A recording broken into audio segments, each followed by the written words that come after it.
भारतीय रेल की सूरत और सीरत बदलने वाले अनेक कदम बीते 4.5 वर्ष में उठाए गए।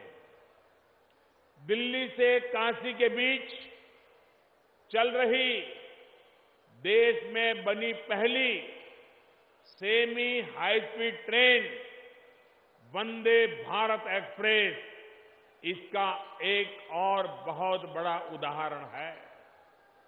इस ट्रेन को लेकर अनेक चिट्ठियां मेरे पास आई है।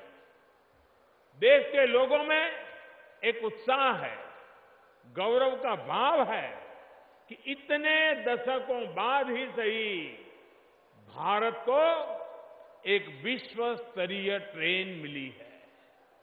लेकिन इस ट्रेन को कुछ लोगों द्वारा जिस तरह निशाना बनाया जा रहा है, उसका मजाक उड़ाया जा रहा है, ये बहुत दुखद है। मुझे जो चिट्ठियां मिल रही हैं, उसमें लोग बहुत ज्यादा आहत हैं। इसे देश के हर इंजीनियर का, हर टेक्नीशियन का अपमान बता रहे हैं।